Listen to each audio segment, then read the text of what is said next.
बिहार का सौहार्द तोड़ा है, हमारे पुरखों की विरासत को बर्बाद किया है।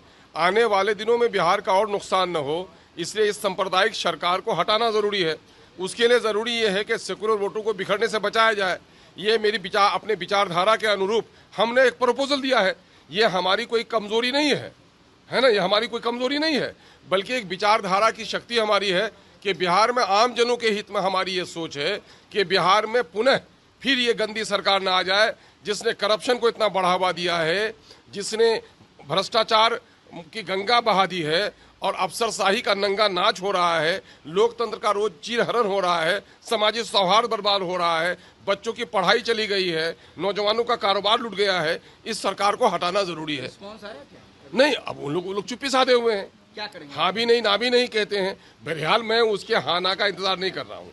मैंने अपने दायित्व का निर्वहन किया कि बिहार में आम जनों के हित में जरूरी इस वक्त है कि सेकुलर वोटों को बिखराव से रोका जाए।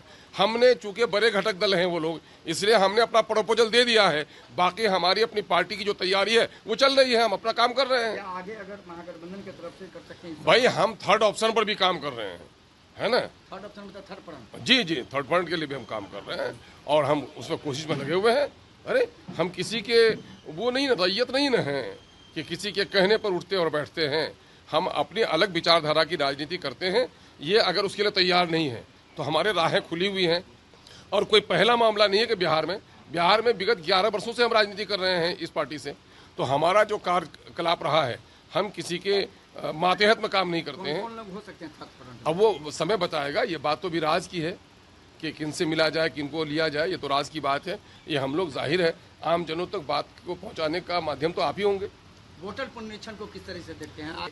ये बिल्कुल गलत है।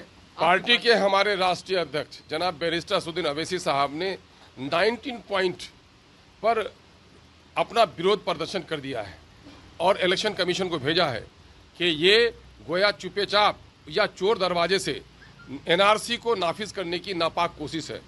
और इतना घृणित कार्यक्रम है कि इससे न सिर्फ एनआरसी की बू आती है, बल्कि बिहार में आम वोटरों को वोट से वंचित रखने की एक साजिश है। ये तो ये है कि इतने सारे सबूत मांग रहे हैं, 87 से पहले जो पैदा हुए हैं सारे लोगों के आप मांग रहे हैं कि जन्म पत्री लेके आओ। पहले अपनी व्यवस्था को आप अंदाजा कीजिए कि आज बिहार में जिसका जन्म होता है उनको भी सही समय पर जन्म पत्री नहीं मिल पाती है। और उस जमाने में जन्म पत्री का रिवाज था भी नहीं, ये 90 के बाद से लागू किया मजबूती से इन लोगों ने। तो ये बात बताइए कि उस जमाने में एक ही था, वो आधार था स्कूल कॉलेजों में एडमिशन। तो गरीबों के दलों के बच्चों का एडमिशन कहाँ से होगा जो उनका वो लेके आएंगे अपना जन्म पत्री। और उसके बाद कह रहे हैं कि 2003 के बाद जो लोग पैदा हुए हैं वो लोग अपने माता पिता का दिखाएं। तो भाई उनके माता पिता भी तो उतने ही दिन के हुए ना, तो उनके माता पिता का कहाँ से बन गया होगा। इसलिए ये गलत है। और ये बात बता दीजिए, अभी 70% युवा बिहार का यहाँ बिहार से बाहर है रोजगार के लिए। आपने देखा है, इनकी भीड़ देखी होगी जब यहाँ पर कोरोना का कहर पड़ा था, तो उस वक्त देखा था कि कितने लोग बाहर से आ रहे थे। तो ये कहाँ से आएंगे, ये गरीब आकर ये कहाँ से कागज तैयार करेंगे?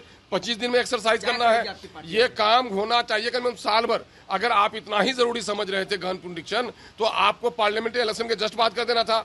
अभी बिहार में बारिश है, सैलाब है, नदियों में कश्तियां चल रही हैं, कैसे काम करा पाएंगे 25 दिन में आप? ये शक्ति है आपके दरमियान में।